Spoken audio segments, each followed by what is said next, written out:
Well, yes, as we see it right there. Oh, man, not again. Just as it looked like they were rolling to, all right, here we go. 2 games in a row for the 3 stars available for a basketball game.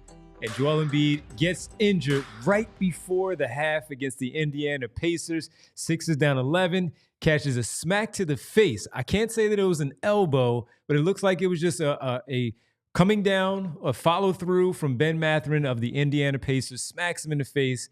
And as we know with Joel Embiid, multiple facial injuries in the past, from the orbital bone fracture from Markelle Fultz years ago, the Pascal Siakam elbow to the orbital of the face once again. You have to take that seriously if he gets hit in any part of the face with that type of force. He did not return to the game. The Sixers lose 121-107, and they are now 7-16 on the season. Welcome to the PHLY Sixers Postgame Show, presented by Bet365.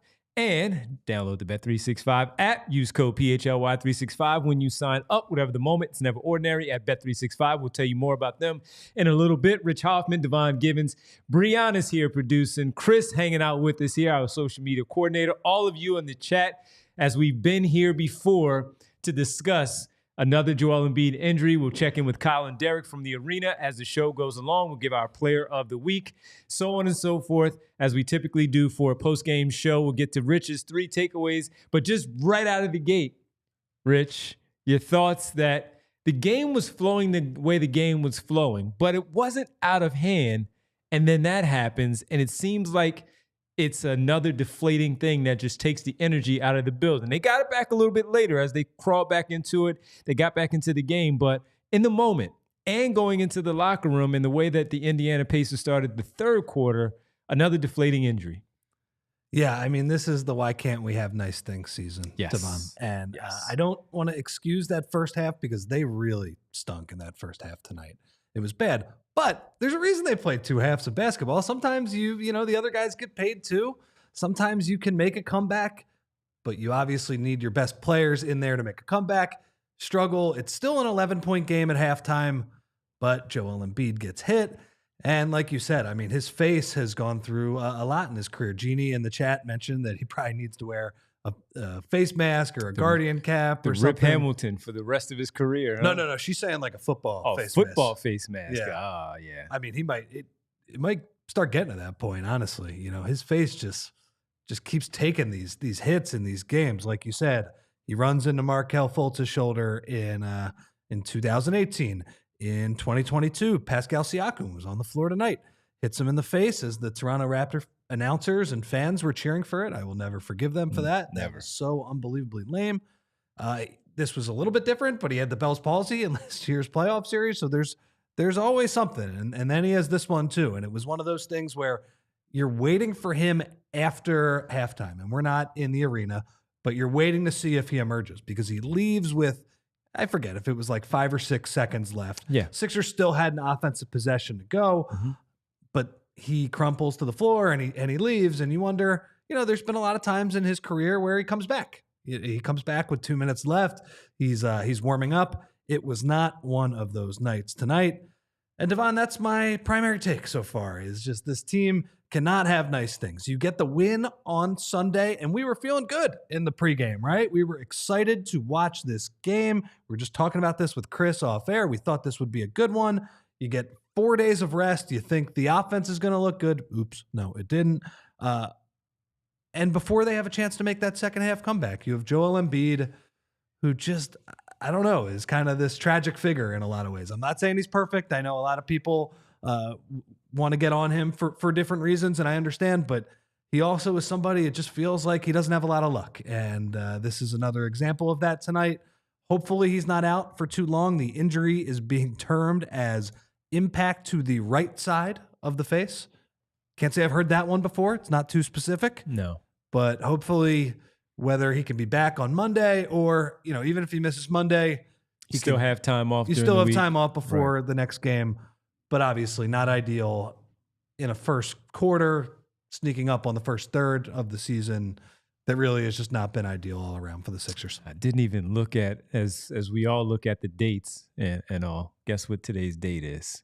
Yeah. It's Friday the 13th. Yeah, exactly. Yes, it So is. I did not put two Not and two good. together with that one. But with that being said, yes. And you saw how the Sixers clawed back in the second half, where they got to as close as 5 points, I believe it was, 5 or 4 points the 76ers did. And they just could not overcome the deficit and the shooting of the Indiana Pacers. But when the Embiid part happens, let's say he stays in the game, maybe it does continue to go the way that it was, where they were down 11, they maybe make a run, they cut the lead, and the way the Indiana Pacers were shooting and the defensive breakdowns of the 76ers coupled with the turnovers that they had, again, issues, that self-inflicted wounds that they created for themselves. I don't think Indiana's defense was that great. They played a few zone possessions that we discussed, and they played their normal defense, but this was a game. You get Miles Turner in foul trouble. Yeah. Their backup 5 is their power forward and their backup power forward, who's really a swing, maybe small forward, in Obi Toppin. Those are your 2 backup bigs for the Indiana Pacers. And while we talked to Elliot before the game and he mentioned the pace, which is a problem for the 76ers, the pace was ultimately a problem because of how they ran. But it was more of what the Sixers did to themselves with those turnovers, 100%. the missed shots, which were bad shots. And then while we were watching the television and they reported that Nick Nurse talked about, stop taking bad shots and protect the basketball. That has nothing to do with the Indiana's pace, except for maybe the Sixers were so antsy and they were trying to do a little bit too much, going too fast, when they needed to just execute the offense the way that they were doing so over the last couple of games. But when you have all of those things plus the Embiid injury, that will get you in trouble. And with the Embiid injury now, we have to sit here and wait once again. We have Saturday and Sunday where they are off. They play on Monday against the Charlotte Hornets on the road. We're going to find out on Sunday, number one, is he traveling or not? We'll find out right there if he's traveling with the team.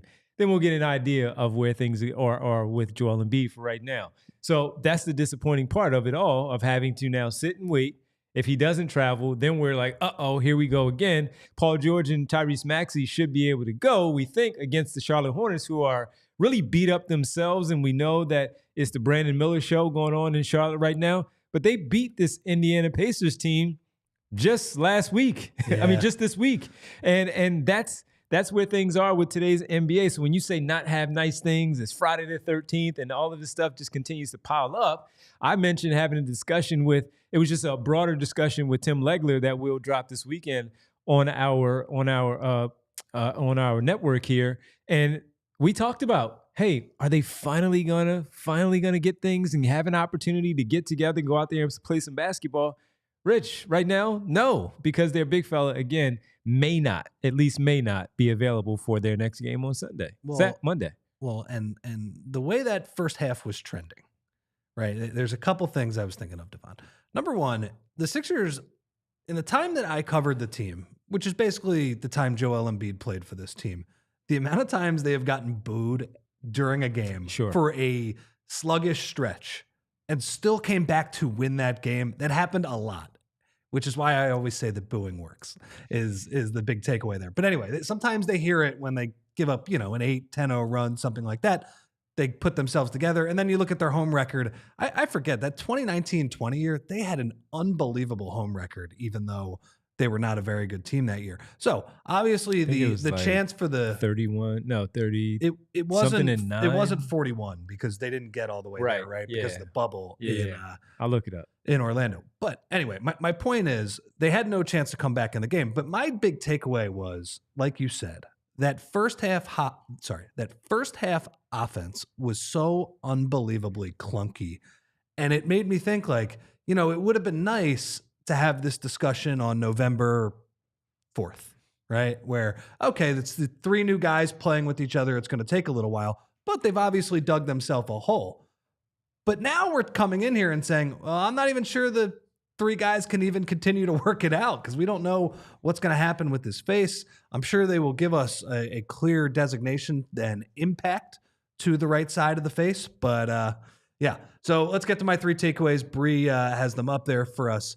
The first takeaway, and I don't want to gloss over this, they were really sloppy in the first half, Devon, and the whole team was sloppy. I don't really want to criticize one person in particular. Their passing was just terrible. I mean, 12 turnovers. The Pacers had 12 more shot attempts. It was bad. I mean, it was one of their worst halves I have seen in a while. That was a big struggle. But then number 2, your comeback hopes go away. Joel Embiid is hurt, and it's been that kind of year so far. I feel bad for Sixers fan. I feel bad for us. Thank you, Rich. It's tough. It's tough. I want to see these guys on the court, guys. I really want to see them on the court more consistently, but it's just not the case so far. And then number 3, on the one positive thing, I thought Ricky Council, Kelly Oubre, Andre Drummond, they cut the lead to 5, I think, at one point. I think it was 5. And they really just were going to the glass. Rick was shot out of a cannon in transition. Some of the role guys, nice job. Now, obviously, it was one of those comebacks that, you know, they get it to 5, and then Indy settles down and says, all right, we're going to make some shots now. We're going to make some threes. Their offense was humming for most of the game. Yeah. So let's talk about the offense, though, okay, in the first half, because I want to ask you, it was disappointing to me because they had 4 days to practice this, right? They had all of these guys available. You thought that they would be a little bit sharper just because they're not playing 4 games in 6 days, something like that. First half offense, what was the thing you wanted to see more? Something like that. What was most disappointing? What specifically bothered you about the first half offense? Well, I right away, it was the turnovers. You spoke about, I think we said 6 in the first, was it 6 in the first quarter? I believe that they had 12 in the first half. 12 in the first half overall. So they only gave up 12 points, but it's the fact that you gave them those extra 12 points to the 8 that you had. By the way, they made 4 made threes over you, and overall 5 more made field goals. So I think it was more the fact that it wasn't as crisp, that it wasn't as sound as we saw against the Chicago Bulls. And I saw the Philly girl, which is Winona, in the chat, and she mentioned that they had too many days off. Indiana had the same amount of days off. They played last Sunday as well, and they've had the exact same time off. And while you may mean for your team, like Indiana, they can get over that. But as you mentioned, Rich, they are 10 and 15 teams struggling this season. They were ready to go. You can equate that to the better coaching, the fact that their all-star got hot very early, and they were just doing what they do, running up and down the floor. But the fact of the matter is self-inflicted wounds once again. So with those 12 turnovers, I think that's what got them out their rhythm. So when you get out, when you watch the 76ers like we have for all these years, to your point, watching Embiid's career for all of his time here in Philadelphia, you notice tendencies with certain players. And when the Sixers get down and Embiid gets frustrated with how things are going, not that he's not necessarily touching the basketball, it's just more of, this is sloppy, this is bad, I have to uplift my basketball team. And while we have seen him do that for many years and do that and win many basketball games, there are stretches within a game and within a season where he will try to uplift but do too much. Dribbling in traffic, taking bad shots, making bad passes that will ultimately lead to poor results for him and his basketball team. And they're not quick enough to get back on defense, where you discussed right from the beginning of the season of how their transition defense is not very good. And when they get out and transition the opposition, the Sixers have no answer. So for me, my issue with the start of this game and this first half in total, with them being down by 11, is the fact that they coughed the basketball up 12 times in that first half. 6 in the first quarter, where they trailed 31-22. And in that first quarter, when you look at those 6 turnovers, they do get 6 points. So while they didn't get 12 or they didn't get double digits, it's still 6 points. 6 points that you coughed up and handed to them when you didn't need to. So then again, you start to press. Let me now bring the basketball up when I get a rebound instead of passing it off to a guard or a wing and let them get out in transition and run up and down the floor. So what do? You get lost, and you forget that there's, all right, you see your 5 and you think you see 5 of their men, and then someone comes from behind you and tips the basketball away. He's not agile enough right now where he's going to be able to quickly turn around, recover, get back up the floor, and get a steal, stop the break, block a shot. Or if he does, we're like gripping onto each other like, yo, don't do that, because you might buckle your knee and get injured again. So those are the things that, for me, were the issues in that first half that really spelled out what this game was going to be. Now, credit to them for turning it around because they were still down in the second half by those double digits, where I thought, all right, this is over with. Let's just start writing things up for our postgame show and get ready. They fought back. They came back into it. But unfortunately, again, the issues that we thought may be behind them, looking at this 3-game stretch here with only 3 games in 14 days, Rich, to make up some ground. Still have time against both Charlotte teams, but you now may be without your best player once again. And as we talked about the Eagles can get down in the first quarter, and that's their trend. That's what they do. We hope that's not the case in the postseason, by the way. But they've shown that they can recover. The Sixers, while they did it against the Chicago Bulls, they did not do that tonight. And then they still lost the game, and they may have lost their player again for a long stretch. Yeah. We don't know. No, you're 100% spot on. This was an offensive loss. I mean, it really, the offense in the offense and turnovers. Right. And whatever Indy got was largely because the Sixers offense was bad. Devon, that is a bad defense. They're 24th in defense. The reason they're disappointing this year is that they're 19th in offense, but it's baked in that they stink at defense. That's the way they want to play, right?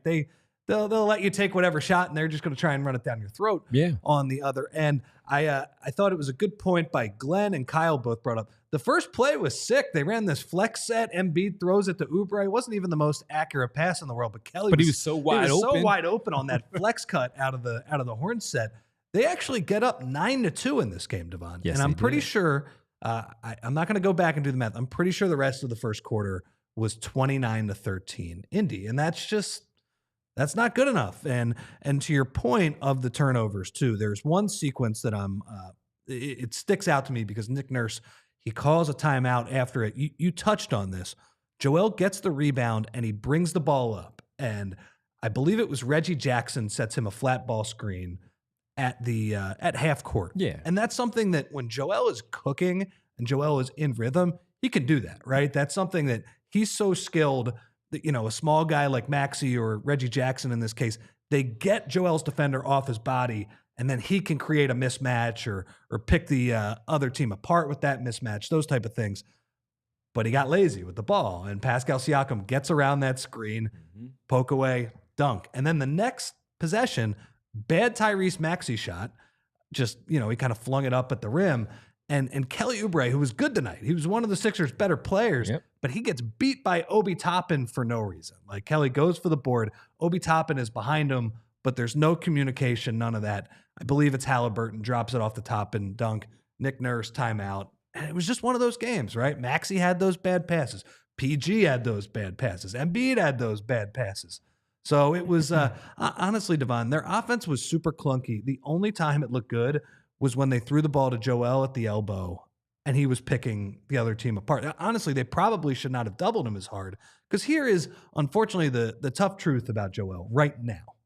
We're hoping that he gets back to that point, but it was like you were talking about. Sometimes he gets a little frustrated and he's not able to kind of grab the team by its neck and throw it back in the game. I don't think he has that scoring ability right now. Like, I think right now, the way the Sixers have to win is like the other day where they play good defense and the offense is connected together. And we didn't really see that tonight, unfortunately. So to answer my own question, though, the two things that frustrated me the most, the one thing that actually you don't need to practice with these guys, and we talked about this in the pregame, is that the two-man game with Tyrese Maxey, they need to run more of that. Like, they need to, even when Tyrese and Andrew Nembhard is a tough defender and did a good job getting around those screens tonight, but there were a couple of possessions where Tyrese throws that ball back to Joel, and then they play the dribble handoff game, and they get good stuff out of it. Remember, there was the one possession where Joel ran the play action fake and just the C's parted, right? And he got one of the fouls on Turner. That was good stuff. I wish they would get to more of that. The frustrating thing to me, though, about the first half, more than anything, is that it doesn't feel like when Tyrese Maxey and Joel Embiid are in the game, it doesn't feel like Paul George is part of the offense. See, this is why I asked you in the pregame show, how do you get him going? What do you do to get him going? Because he seems like he's just out there. We thought that it was just going to be a seamless fit. Maybe it would be if he was healthy, but he's not completely healthy. He's still playing with that bum knee, playing with that brace, and still trying to figure out his teammates. I keep hammering this and I keep pounding this, that we go back to the first injury in the preseason against the Atlanta Hawks. Yeah. And when Gina Mizell was in the locker room, since she was basically the only one there for the preseason game, and she put it out there with the quote of Paul George saying that the thing that I'm most frustrated about is that we're losing opportunity here to develop our chemistry, Losing to the develop runway. our continuity. And he missed that week, the first to start the season, and Embiid wasn't there. And we know where we are right now as the team has gotten off to this tough stretch. So this tough start. So this is where we are right now. And this is the frustrating part because you mentioned it, man. He had that first one on that back cut there where you get Oubre that first basket. Oubre scores again. Then he finds KJ Martin. I mean, no, it wasn't. It was KJ Martin. No, it was PG. PG right underneath the basket for another layup. Well, he found him later, but he kicks it out to PG at the top for the three-pointer. For the three. And yeah, there's just not a lot of, like, there was one possession early on where they just ran kind of a back cut for PG. Joel set a back screen for him, and that's all they have right now. And it just doesn't feel very fluid. By the way, that's like normal basketball stuff, everybody, but it does underscore the point that this team has missed a ton of time on the court. Whereas, like, this time of the year, you're supposed to work out the kinks, right? You're supposed to figure out, okay, this doesn't work, this does work, all of those things. And it just feels like with PG. So at the end of the game, PG just starts hunting Tyrese Haliburton in pick and roll, right? Kelly Oubre comes up the screen. That's fine. That's cool. It would be nice, though, if they can develop some chemistry where you have Joel, Tyrese, and PG all working at the same time, because that is the offense that is going to actually, like, win you games, a bunch of them in a row, maybe help you in the playoffs, those type of things. So, you know, they really haven't had a chance to work on that stuff. And it stinks. It's unfortunate. I am not, there are a bunch of people in the chat talking about Embiid. What are you supposed to do? Like, it's bad luck. I don't know. It is. What else to say? You know, he's been through a lot of this. I know he talked to Tim Bontemps the other day and said that he was depressed, and I'm sure, like, this doesn't help. Again, I understand his frustration with it. It's a massive bummer, and that's all I got on it. No, it really is, and we have plenty to talk about with this one, and we'll do so as we continue to go along. Rich Hoffman, Devon Givens here with you on the PHLY Sixers postgame show. We'll check in with Kyle and Derek from the arena, reproducing, Chris hanging out with us, all of you hanging out as well. We'll talk about how this one got away, what they need to do, and we probably should prepare for the fact that they are going to be without Embiid on Monday, just to be clear. I mean, look, this is how it's gone. Depending on what it is, if it's bad enough that he had to miss tonight's game, I think there is at least a decent chance that they take him out for precaution and say, all right, we'll see you in a week and you'll be back. We don't know that for sure. We don't. But no, we could see it. No, we don't. But our pregame show, of course, postgame show presented by our good friends from Bet365. We'll come back and we'll talk a little bit more about Embiid, Tyrese Maxey, Paul George, and the Sixers. They lose to the Pacers 121-107. And I do have to tell you guys, oftentimes we're here late. We're here late. I tell you guys all the time. As soon as we get done the show, late, post-game, I look at Rich, I look at Derek, I look at Kyle, Bree, and Chris and be like, yeah, I'm hungry. And you know what makes it easy for us on these late nights? And you experience it as well. We all have different work schedules, life schedules that may bring us home late, and we can't eat when we really want to. But HelloFresh, they have you covered. HelloFresh, as we showed you on our show the other day, they did deliver boxes to all of us for us to sample the great meals that they have. We had the sausage and the rigatoni. I was joking about how I still had the pretzel bites in my freezer ready to just throw them in the oven whenever my daughters are ready to make those. But look, we have these late nights. You have your late nights. Sometimes you don't feel like cooking, but it's very easy when you deal with HelloFresh. HelloFresh, they save you time. They give you recipes. They lay it all out there for you. The ingredients are ready. So when you order, let's tell you how it comes. It comes packaged in a box. It has the ice packs with it. Everything is ready to go. The sheets are laid out there for you. Derek's photo showed the sheets. Kyle and I had the box of the food in general, but it lays everything out for you where you get the work done in about 20 minutes. And with 50 chef-crafted recipes to choose from every week, plus customizable options to make your meals just the way you like them, you'll be able to easily satisfy every craving and save yourself some time for the rest of the things that you have to do. And if you're traveling for the holidays or you're just too busy to cook overall at home, you can easily skip a week's delivery if you need to. There really are no commitments. So When you do this, make sure, I got to let you know, you get 10 free meals at HelloFresh.com/free Sixers applied across 7 boxes, new subscribers only. So when you go and sign up, it only varies by plan. That's 10 free HelloFresh meals. Just go to HelloFresh.com/free Sixers. Once again, HelloFresh.com/free Sixers to get your meal. And Devon, I am here to tell you about Bet365. And whatever the moment, it is never ordinary at Bet365. You can join Bet365's 90 million users worldwide. And one of the best things, Devon, is that they have at Bet365 the early payout offer, which they have across all 4 of the major North American sports. They probably have it with soccer too, but NBA, NFL, NHL, MLB, they got it. Basically, what that means is that if a team you take gets up a certain amount of points on the bet, they will pay you out regardless of what happens the rest of the game. Unlike the Sixers, you do not have to worry about blown leads or anything. Let's take basketball. With the Bet365 early payout offer, you're a winner if your team goes up by 20 points. And with an instant payout on straight bets and parlay selections marked as winners. Download the app and use code PHLY365 when you sign up for a 100% parlay boost. Download the Bet365 app, and again, use that same code, PHLY365, when you sign up to get $150 in bonus bets when you bet $5. Whatever the moment, it's never ordinary at Bet365.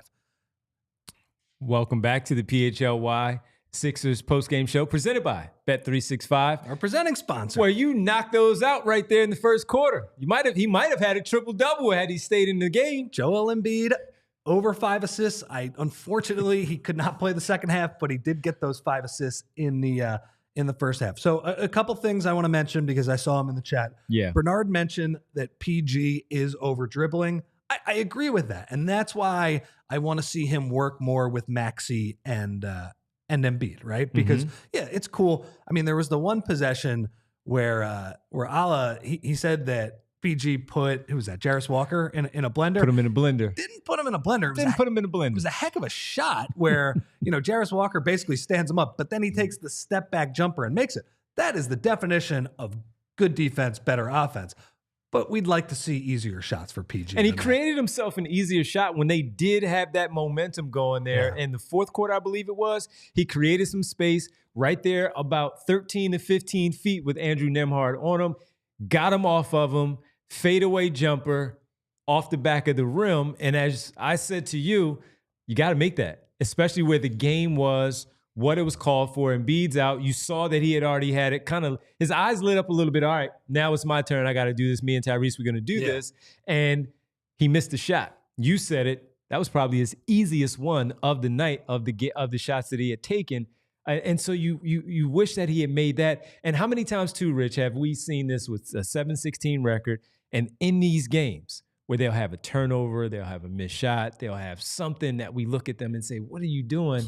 And we point out, right? And we point out directly and say, that's a 5-point swing. Yeah. That's a 4-point swing.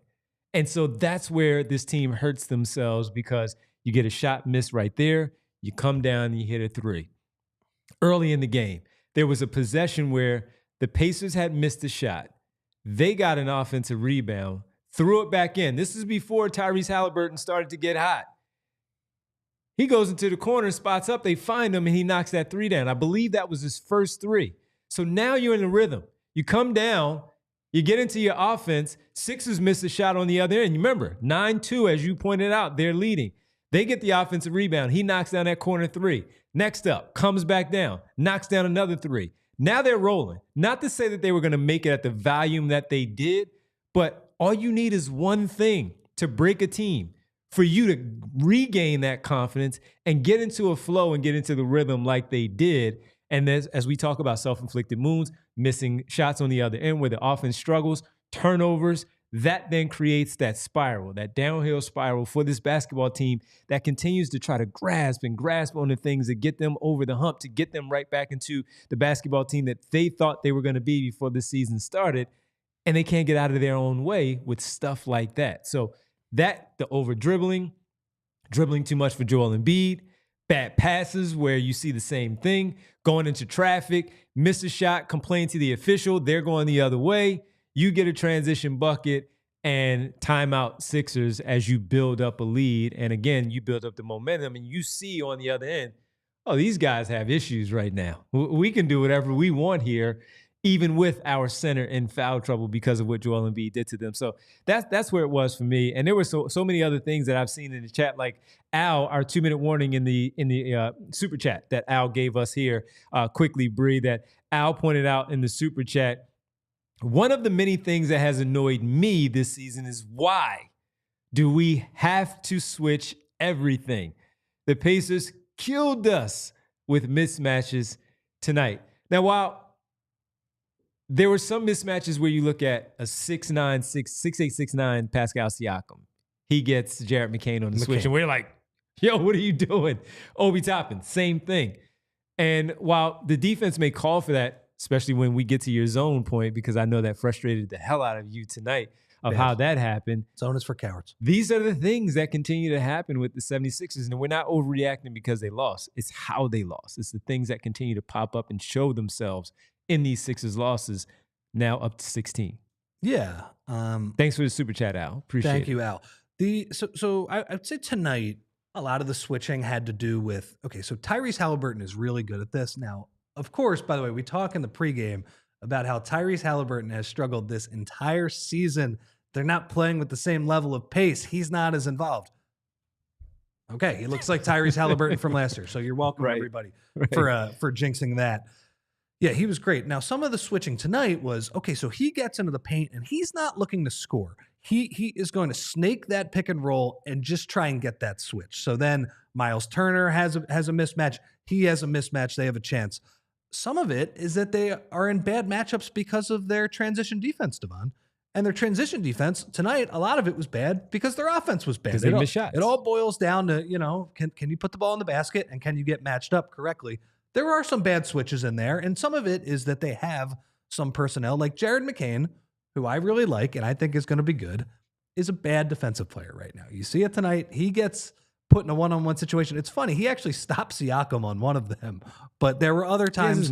There were other times where like Ben Mathurin straight line drive through him, and it's like, or we see him in a blender. So some of it is where he's turning around trying to find himself. Some of it is that, and Ricky played well tonight, but Ricky was in a blender tonight a few times, just trying to get back and find the right guys. So I agree. But here's the thing. Their defense right now is better than their offense is. And it's, I don't know. It's frustrating. The other thing that was super frustrating from the night, because we talk about the why can we not have nice things idea. Jared McCain, that looked terrible. I'm stunned he came back in the game. Probably should not have.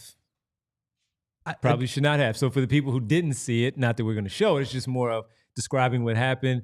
He was defending the play, and as he defended, he fell backwards, and his head hit the floor, and he lay there for a moment.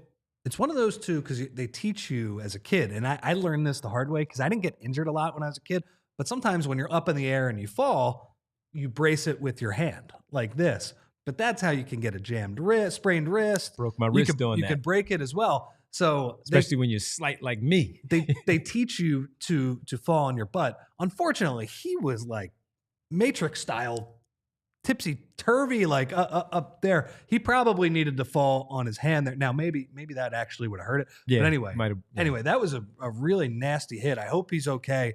I'm pretty surprised he came back in the game. They actually, we learned a new rule tonight, because usually when you are unable to shoot the free throws, you're not allowed to come back in the game. But I guess because of concussion, they don't even want to mess with that, so they have changed that rule. He did come back in the game. He wasn't great down the stretch, but good for him coming back. Came back into the game, but that shot that he took on his very first shot was that three-pointer, and it was an air ball. It wasn't even close. They probably should have kept him out. And as you noted too, he was going to go shoot those free throws.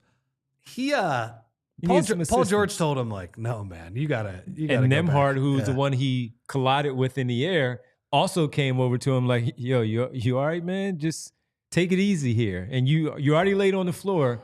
Take some more time. And then they took him out of the game. So sorry to cut you off. Anyway, that was kind of another hit in a season full of a lot of them. Hope he's okay. Because that was scary looking, at least initially.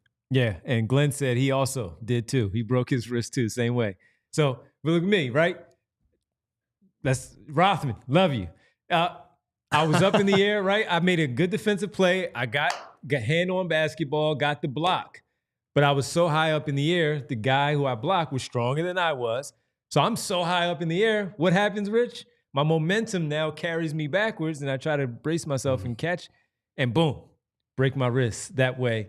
Did it a second time, thought I broke my wrist again, elbow, because when I came down and tried, because of my history of bracing, I've done it a lot. It was the first time I broke my arm, my wrist though, was, all right, catch myself. Do it quickly. Caught it. Cool. When I get home, I'm like, yeah, I think I did it again. It was my elbow. Ugh. Because what I do, I went down, but the momentum, boom, boom, right there on the floor. And I chipped the bone in my elbow, toward my Achilles, my ACL. The elbow was the one that hurt the most. Was it? Yes. So as you're talk injuries, everybody. As you're talking there, it seems like, and I don't want to bring up any past bad memories for you, but now that you said it, obviously I know about the Achilles. Were you a kid that got hurt a lot? No. Sprained ankles, just stuff like that. Yeah, sprained. I was an adult when I broke my wrist. Okay. And then later on, like adult with the Achilles and the ACL. And a bone bruise in my ankle. That stinks, man. Knock on wood, I really, the sprained ankle was the worst one that I've ever had. But this is the stupidest thought I had as a kid. I kind of wanted to break my arm once, so I had a cast that everybody in school would sign. Get it signed. It's like a stupid. It's really stupid, I know, but I don't know, but man. No, it looks cool, right? Yeah, everybody let's sign Rich's cast. Everybody wants to carry your bag for you, carry your books. Never happened. The girls like you a little bit more because you got a cast on your arm, all that cool stuff. Yeah, absolutely. All right, that is our Rothman Orthopedics injury segment of the night. Not really, but they are big time sponsors for us. When we come back, we'll talk about our player of the game, get into a little bit more of Rich's 3 takeaways from this one. We'll do that all right here on the PHLY Sixers Postgame Show. We're all banged up. We're right with you, Embiid, right here, presented by Bet365. Also have to tell you about Empire. These floors, man, you got to be careful, but they have you covered. If you are someone, as you're in the house and you're in the house, it's cold, and you're spending a lot of time in your home, and you're looking at things and you say, you know what? Maybe we can have some work done around here overall, because with Empire today, they can help you out with any home projects that you need. You get shop at home convenience, the right products for your needs, quick and professional installation, and a price match guarantee. Empire today is the best place to get new flooring. So, of course, they have those copycats out there that you don't need to worry yourself about, because we're telling you about Empire. They can't beat Empire today on quality, service, speed. So they try to advertise low-quality products that will simply not carry weight overall. You're going to have to call that place back again to come back and fix the things. But that's not Empire. Empire today, they won't promise the lowest prices, because anyone who does that is putting flooring in your home that they wouldn't put in their own homes at all. Their virtual floor designer is a great way to see how new floors will look in any space. It's easy. Just snap a picture and instantly see how new floors will look in your room. So again, your home, it's cold, you're not going outside. You know how it is. You pick things apart in your own home. You want to go clean this, you want to go wash this, you need to rearrange this. Well, maybe the floor is something that you need to rearrange and get it done. They pride themselves on their customer service, their convenient shop and home service overall, and customer shop for floors when they use their floors, so they can see exactly what their new floors will look like in their homes, lighting and decor, so they can make an informed decision. So here's what you do. Schedule a free in-home estimate today. All listeners can receive a $350 off discount when they use the promo code PHLY. Restrictions apply. See empiretoday.com/PHLY for details. And Devon, I mean, after a game like that just offered us basically no happiness, and thank you to everybody for hanging out with us right now as we work our way through this. You got to choose chill after that, right?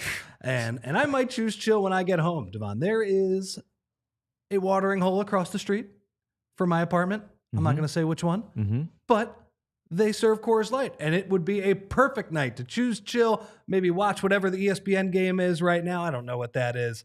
and have a couple Coors Lights before you go to bed. I love when those mountains turn blue, Devon.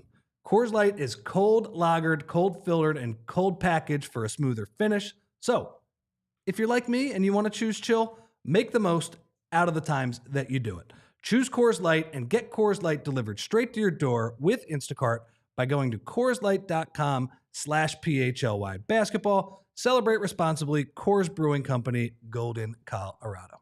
You actually have an NBA TV game, no ESPN games tonight. Denver hosting LA. Well, they got most bars have NBA TV. Yeah. So LA Clippers 48-47. Okay. 48-47. That's not a big game. By the way, welcome back to the PHLY postgame show, Sixers postgame show presented by Bet365. So Jeannie brought up a good point in the chat that I had forgotten about. Remember when Maxey got concussed last year and he came back into the game, but then he missed like 5 games, something like that. Mm-hmm. And they were obviously costly games because the Sixers were leaking a lot of oil at that point last year. Yeah, it doesn't seem like the NBA is quite as good at handling those concussions. I'm not saying the NFL is good, but they have a lot more practice with the blue tent, and they certainly have protocols. I can't say that the NFL is always perfect with that, but it does seem like the NBA is lacking a little bit when they get the unfortunate opportunity to treat one of those. Yeah, that was a curious decision. Not to say that the Sixers made the wrong decision, but the decision was no darkness. I don't live across from there. Darkness. No. He normally says that's Derek's spot, so I guess he passes it off to you on this night. Let's get to our player of the game in this one. Little bright spot here as we talk about some light and some darkness overall. Go get him, Rick. Go get him, Rick. Nice job. You ain't got Rick. A lot tonight, man. He had his hands all over this one. He was a crash.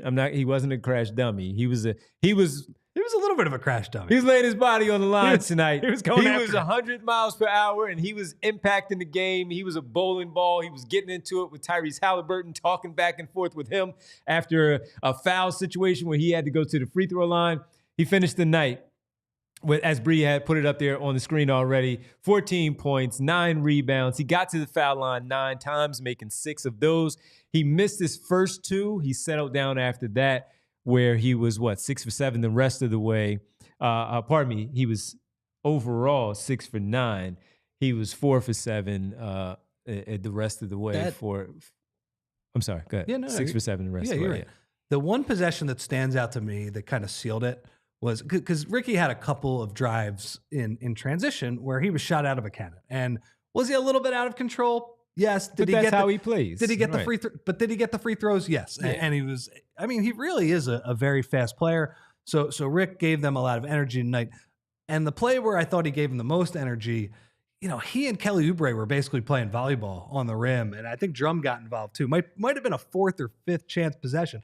Obviously, you would like to make one of those shots before, but that usually could be pretty deflating for another team. I believe Kelly finally scored on that. And that was great energy from Rick and him on the glass. Yeah, I mean, Rick wasn't perfect tonight, but I thought he gave them a lot of energy, and he was a big reason that they got back in the game. Kelly Oubre also is playing pretty well right now. I know tonight it didn't feel like it. Third consecutive double-double? It didn't feel maybe as impactful as some of the other games because the offense was flowing a little better, and he was in more of his rightful position as the 4th, 5th, 6th best player on the team. But he was good tonight, and he just kept going at all times. So shout out to Kelly, too. I think he also played pretty well tonight. He knows who he is now, at least for right now. He knows who he is. He knows how he's supposed to play with these other players. He knows exactly who it is. And Al made a great point in the chat. Al, it was a point I made probably an hour ago. Ricky does need to work on those threes. Why does he shoot those 3 feet from behind the line, Devon? He needs to do a little more prep before the shot. He's only shooting 26% from behind the line. And a lot of times it's because I feel like he's not shot ready. He's not ready to, he's obviously helping and contributing in a lot of ways. But man, there was one possession where Paul George has the ball on the right wing. TJ McConnell, smart defender, although TJ had one of the most egregious 3-point field goal percentage savings moves at the end of the third quarter tonight. We're going to let that slide for him. Yeah. But TJ is helping at the nail on Paul George's ISO, and Ricky is 3 feet behind the line at the very top of the key, and he shoots it kind of flat-footed back there where he needs to be stepping into that shot on top of the 3-point line. He has proven this year that whatever he is doing right now, there is a lot of room for improvement. So that would be one area I would critique. But overall, a very nice game from Rick. I'm just saying, Rick, if you take a step in on those threes, you might be in the rotation all the time. And Al, the three that both of you are referencing, especially the one that Rich had talked about in the moment of, my man, step a little bit closer to the line. There was a play, the possession before, the ball swung to Ricky at the three-point line on the wing, and he hesitated and did not shoot it. And that one, we thought he should have let go, take the shot, let the chips fall where they may. Instead, he put the ball on the floor, went into the traffic like he does, got off a shot, missed it, they go back the other way, and they get a basket. And so when it happened the very next time, it was just glaring that he took a 35-footer when he could have taken the one prior to, maybe make it, cut the lead, 3 points off that lead, and see where things go from there. But, yeah, a really good game from Ricky overall, but you're going to get those types of plays. They always are so much better when they get a win because you can talk about them, overlook them, and say, hey, correct them, but they lost this one, and there's that. Go get him, Rick, though. Shooting scissor kick threes. Yeah, for sure. Yes, he does, Fred. Yes, he does. So another point that Melo made, which was something worth noting, Ricky Curry. KJ Martin, 2 for 2 from the corner. Yeah. He needs to trust that shot. He doesn't try to do too much with it. KJ, all he has to do is shoot the wide open ones. And one of those was actually off a nice pass from Ricky. He actually curled off a screen, got into the paint, kicks it right to KJ in the corner. KJ's mechanics are very quiet, I would say, Devon. There's not a lot of wasted motion. No. If he catches it in the shooting pocket, that feels like a guy who can make, I don't know, high 30s. Again, on the easiest At worst, mid-30s. But my point is, I think it could be high 30s because it's the easiest shots in basketball. Sure. We're not asking him to shoot tough ones. We're not asking him to shoot from above the break. Just Bruce Bowen, feet cemented in the corner, open threes. I think he can do that. Anyway, it was good to see tonight. PJ Tucker made a living in the corner. PJ Tucker made a living in the corner. By the way, you wanted to know the home record. 2021 is the one you wanted? Well, 2021 was good, but 2019, 29-7 they were in 2020 because we know they were first place, 49-23. That was the shortened season. But a few of those, I think, are counted from the Orlando bubble. Do you remember? Because remember some teams were the home teams because their fans were on the scoreboard from their computer rooms. 1920, they were 31-4 at home. 31-4. Yeah. I mean, that was a good team, man. Yeah, really good team. All right, let's get ready to check in with the gang from the arena, and then we'll get to the super chats. Not yet. Let's get to a super chat then, Bree. My apologies. My apologies. Yeah, let's go to Bernard. Bernard says, I can see players on this team really don't respect Maxey. Embiid and PG, poor play in the first half, changed the game. PG trying to close is a joke. Wow. Bernard's frustrated. I get it. I don't know if they don't respect him. I think they respect him. Yeah, I think they respect him, but we appreciate Bernard. Frustrated. Got it. Skunk Riley, and then we'll get to the gang. Is it illegal to wear helmets and bubble wrap during a game in the NBA? Just a question. Skunk's eating those Fig Newtons asking that question right now. Yeah, absolutely. Is it illegal? I don't know. Yeah. Go.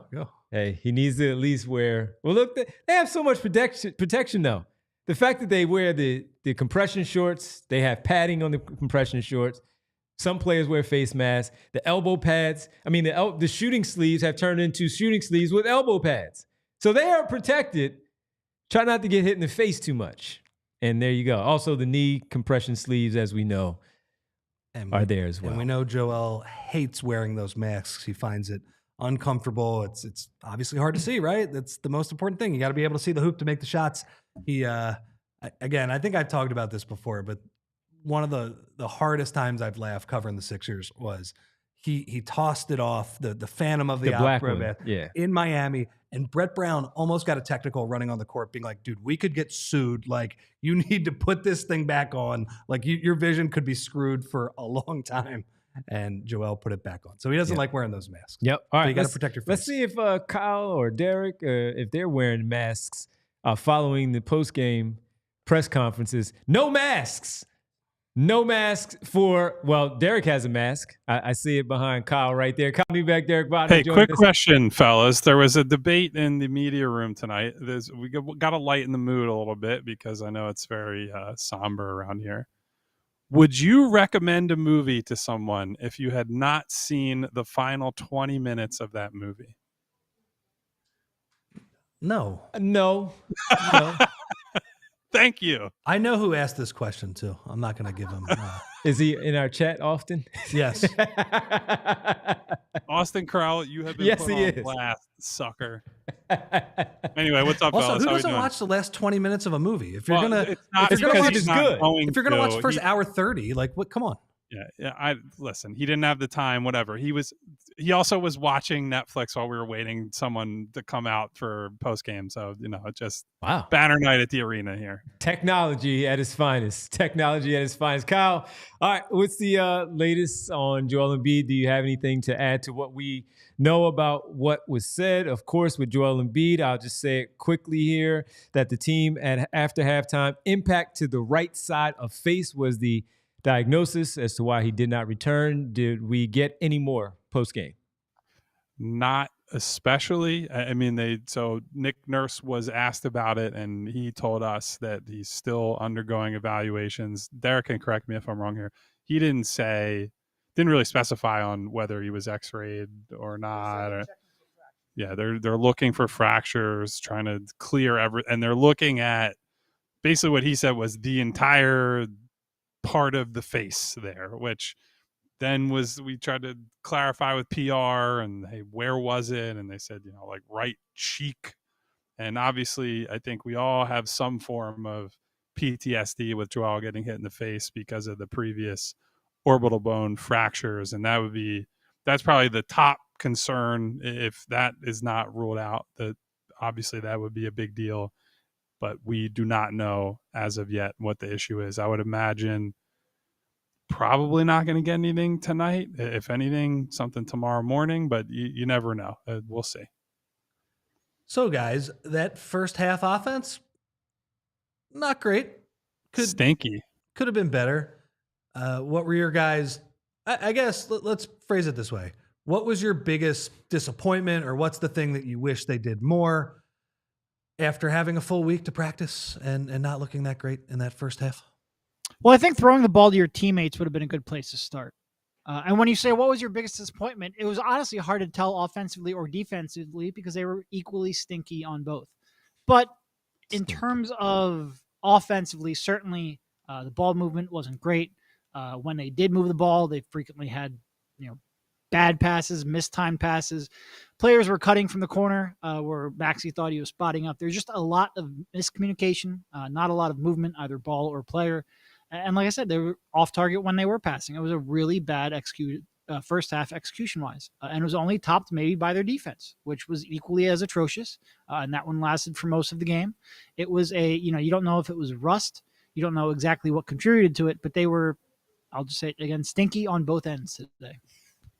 And I'll add to all that and say I think the disappointing thing at this stage of the season, Joel's constant absences obviously noted here, is that it doesn't feel like they really have a role or go-to responsibility for Paul on offense, right? Where it just feels like if he's getting the ball, it's just this very deliberate, all right, we have to get Paul the ball on this possession. And in many cases, they're just running him, getting him an ISO, a mid post, like the type of shots that Tobias was getting, right? Like it doesn't, I think Paul George is a much better player than Tobias, that skill wise. I'm going to say his name. I'm not Devon. I don't care if people get mad that I bring his name up.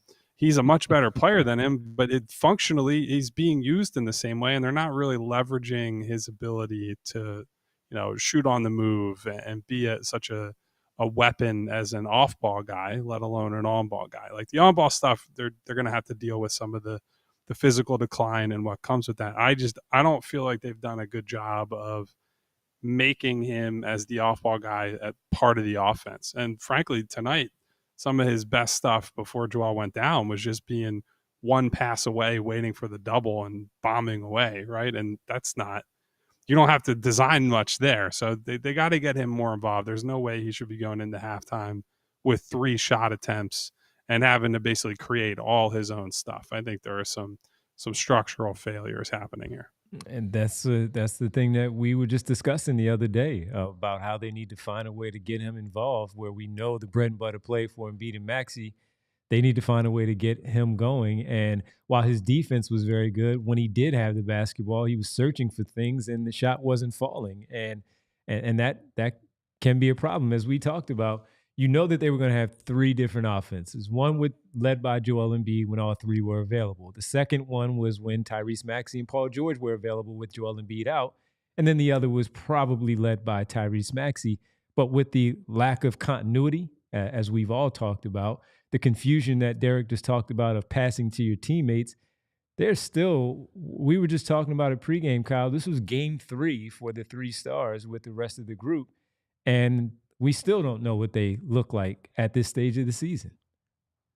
Yeah, and look, like I'm not trying to be the ultimate doomer here, but like at what point do you just say that's just not going to happen, right? Yeah. They're over a quarter of the way into the season. We have no idea what's going to happen with Joel. I guess you cross your fingers and maybe it's like it was a bad bruise or something, and maybe he panicked because of the previous injuries, didn't feel good, like this doesn't feel right to me, sort of thing. Like that's what you have. That's the best case scenario, right? And that's, to think about that for a second, the best case scenario is that your star player overreacted because he's been injured so many times and had those severe injuries in that area, while we already know he's dealing with the mental burden of the knee stuff and has been open about the fact that he's battling that's something that he has to get past while on the floor. And I think we saw, even before Joel left the game tonight, I thought there were moments where you saw the explosiveness not quite there using that knee, right?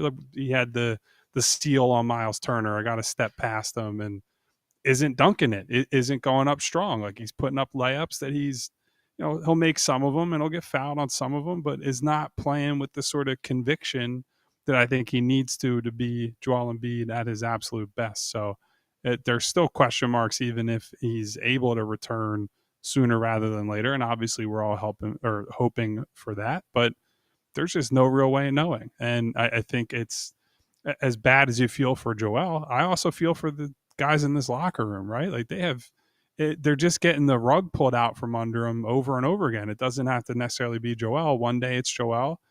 Next time it's Paul.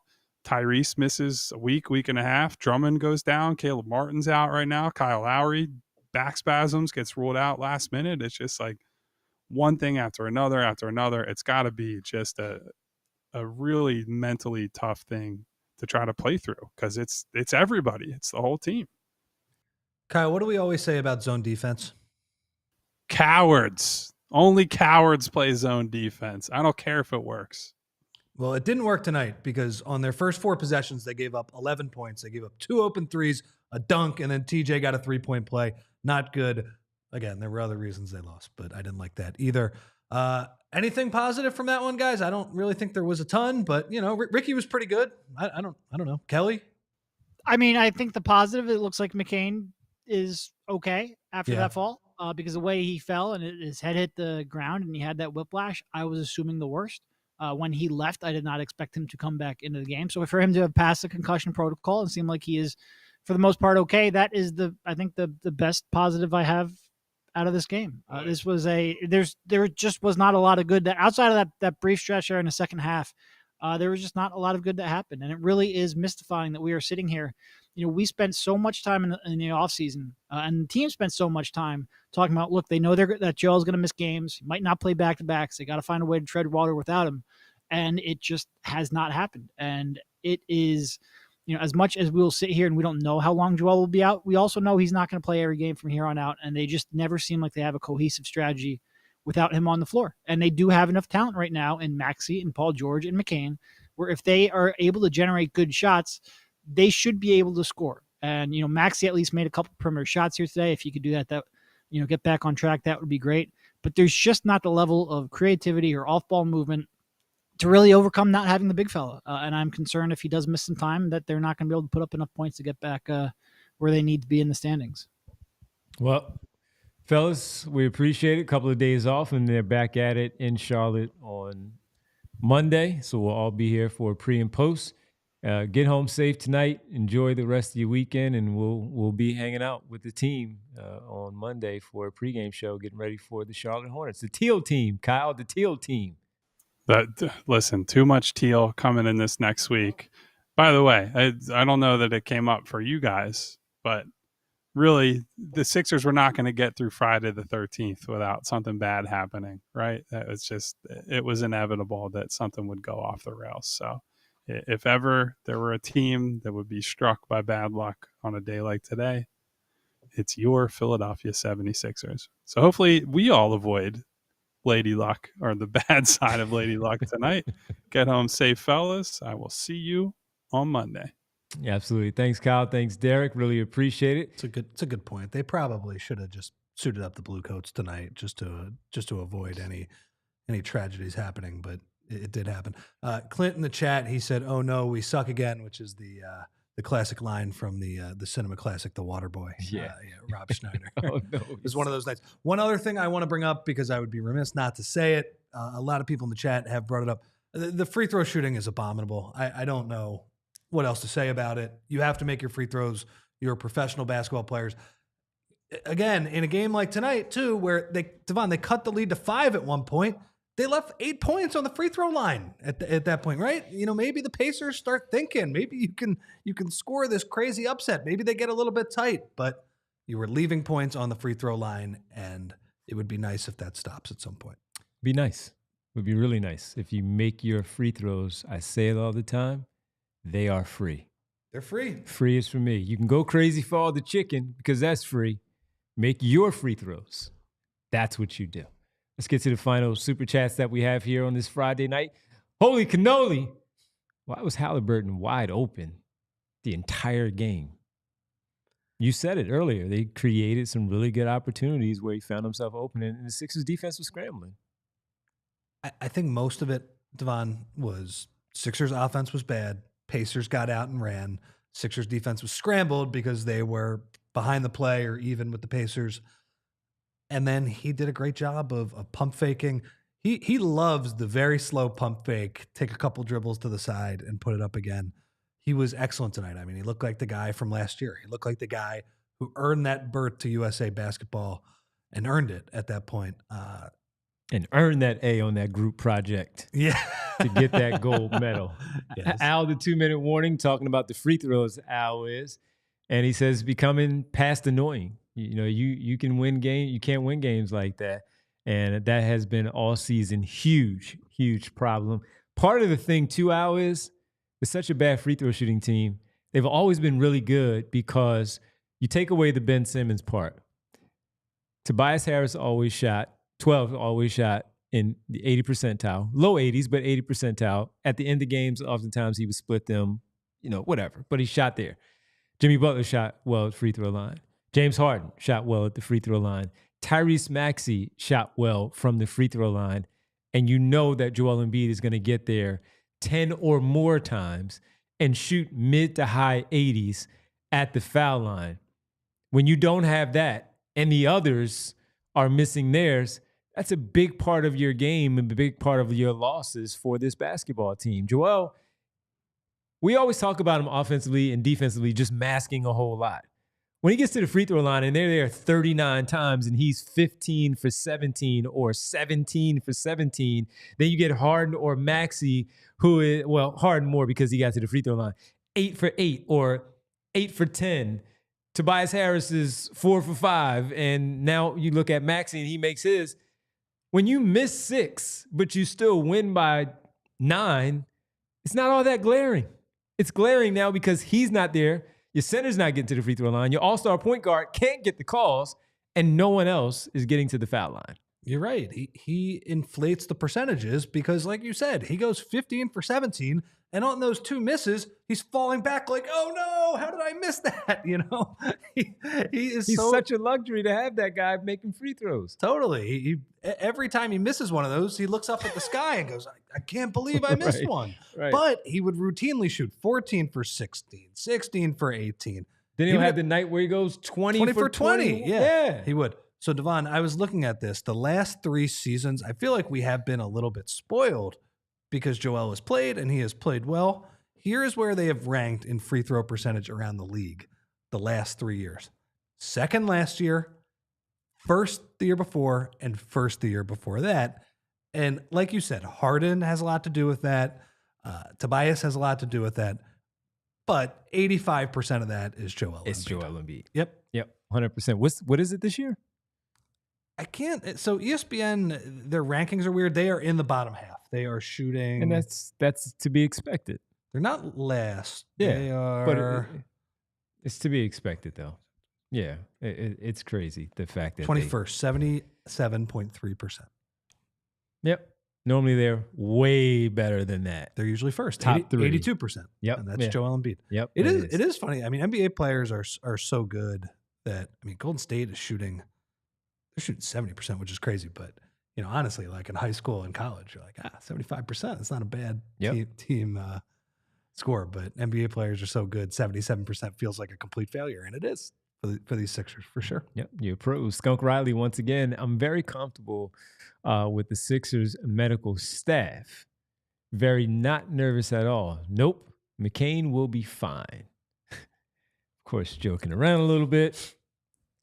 We get it, Skunk. I hear you. I have, look, number one, I think their medical staff is really, really good. Their training staff is the best in the NBA. They have the best trainer in the NBA. But they're hit with a lot of bad luck right now. 2 knee buckles, same knee, bone bruise for Paul George. Embiid can't stay on the floor. Caleb Martin has a back and a shoulder. Kyle Lowry is dealing with some back things. This is, man, we were feeling good going into this game. And then this happens. Yeah, this was a tough one. 7 games left in the month of December. Well, hopefully they're better than this one. Let's see what they do. Do you think, Cannoli is asking, Yabu play has dipped as a starter? I think he's taxed. He's taxed a lot for what they're asking of him to play both positions, the 5 and the 4. And he does more good than bad. And the things that he does, it stands out in general because it's good winning basketball plays. He's not hitting the shots. He's not hitting the threes that we saw him hit. He's going to hit a wall at some point of not making those types of shots and all that. But what really stands out with Yabusele is when you win games, you see how he impacted those wins. It doesn't have to be in the points. It's just watching him and seeing how he got that loose ball, made that extra pass, got that extra rebound. Whatever it is, you see how he impacts. We looked at one point when they threw his averages up on the screen, and we're like, man, 10, close to 6 and 2 assists, that's pretty darn good for all that they've asked of him his first year back in the NBA after being away for about 5-6 years. But Cannoli, I agree. He was not very good tonight. And he just didn't make his open shots. Yeah, that was a big part of it. He only played 14 minutes tonight. I think he should have a little bit longer of a leash than that. Absolutely. Right? Like he's done enough positive things and enough positive little things, even beyond those 10, 5, and 2, where I would like to see him play a little bit more. It's funny, Nick Nurse went small in the fourth quarter, but he went small with KJ Martin at center and not Yabusele. Didn't really work.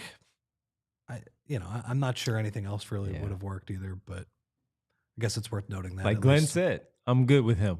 Yeah, me too. He's allowed a bad one. And finally, not a super chat, but just one, since we were talking about free throws and injuries and former players, and we mentioned 12. And Sir Shmooey says, and Tobias is still healthy as a clam. And he never had any, right? He was the one that went unscathed. He was all good, no problems. And Maxey had the 1 month off because of the foot and stuff like that. But yeah, 12, he never really missed time. He was always available. That was a good thing. He was available. Well, he never took a charge or never dove on the floor. I was trying, man. In related news, I was trying. Sometimes you don't get hurt when you do that. No, he was an Iron Man, though. He was. Say that. There was typically 78 of 82, 79, 80. He would be up there. Yeah. Well, and there were a lot of times too. There was one time I remember it was the season he got traded. I think he was eligible to actually play 83 games because the Pistons had, or not the, who did he get traded from? The Clippers. The Clippers had played one more game than the Sixers at that point. He was eligible to play 83. I don't think he actually did play that. Well, my guy, he actually did that. Traded from Phoenix to Brooklyn, and he played all 83. Wow. Mikal did for the Phoenix Suns and the Brooklyn Nets that year that they made it as a 6th seed into the playoffs, and they took on the Sixers in the first round. Yeah, he only played 82 in that season. He got traded. Yep. So there you have it. All right. We want to thank our presenting sponsor, Bet365, for being our sponsor here for the postgame show. As always, download the Bet365 app and use code PHLY365 when you sign up, whatever the moment. It's never ordinary at Bet365. You must be 21 plus and physically located in Pennsylvania. If you or someone you know has a gambling problem and wants help, call or text 1-800-GAMBLER. Before we get to our world-famous roll call, are you doing any Eagles this weekend, or are you just back next week with your Eagles show on Wednesday, and then, of course, us together for the game on Friday? Our guy Jamie is celebrating a nice milestone with his his wife, so I am taking over for him on the pregame and halftime show, I think. Okay. This Sunday. Should be a good one. So make sure you tune in as you see Cuz there at the bottom. Cuz jumps in and says, yes, sir. Yes, we did. Yep, played all 83 as Cuz is in there. Yes, he did. So tuning in, 12:30. 12:45. No. It's a 4 o'clock. It's a 4 o'clock game. That's right. It is a 4 o'clock game. Yeah, so 3:45 pregame show. They shouldn't have put it on at the same time as Lions Bills. They got these two awesome games. Insane. Those are the two best games of the week. It probably should be at 1 o'clock, honestly. Yeah, that game. Yeah, it should be. Yeah. Is it CBS? I'm just saying, Chris. Chris in the back here sniping at me a little bit. That's okay. No, it should be a really fun game. I'm looking forward to it. And no Sixers until Monday. No Sixers until Monday. So I'll see you next week. You'll see me next Friday. Next Friday. Next home game. Yeah, next Friday for the home game. Is it next Friday? I don't know. Whatever. We'll figure it out. They need to get it together. All right. Time for the world famous roll call here on this Friday night, as we have to say thank you so much. Really appreciate it to everyone. And we start off with Prophet One. We also had in there Winona, Money Mar, Jeannie. Saw Al, the 2-minute warning. What up, Al? Freddie, Mac 10. Mac 10, the rapper Mac? No, it's Malk 10. not the rapper. Mac 10. Glenn A. Holy Cannoli. Also in there as well. We got Kyle O. I Gavini, Mr. Sandman. I thought I saw Mr. Sandman in there. X-Man, what up, X? Kyle Wright. ECW. Was that a wrestling league? Like the ECW? Yep. All right. ECW. You trying to get some wrestling going on in there? We can do some announcing for that for the ECW. We got you covered. Super dope hip hop in there as well. Noob, Clint, Mellow 3 Point, Sir Shmooey. Saw Cuz in there. And our super chats were Al, the 2-minute warning, Holy Cannoli, Skunk Riley, Bernard. What up, everybody? What up, Cuz? We saw Jack there in the chat. We appreciate Jack checking in as he always does. And we hope that you make sure that you go like and subscribe to the show. When you do, you'll get the alert for the show, which is upcoming on Monday, 6:30 for the pregame show. And when you do, you'll get that sound, Rich. And that will let you know that it is showtime for us here on the PHLY Sixers podcast. For Chris, Rich, we thank Bree as always for production excellence. I'm Devon. We appreciate Kyle and Derek joining us from the arena. Enjoy your weekend. We'll be back with you at 6:30 on Monday for Sixers Hornets. Will Joel Embiid play? We don't know. Will Jared McCain play? We don't know. But we'll have all the answers for you ahead of the game on Monday. Make sure you tune in for Rich on the pregame at 3:45 and the halftime show as well for the Birds' big game against the Steelers. For all of us here, have a great rest of your weekend. Stay warm. We'll see you on Sunday for Rich and Monday for us right here on the PHLY Sixers podcast. Good night. We all silly like the mayor.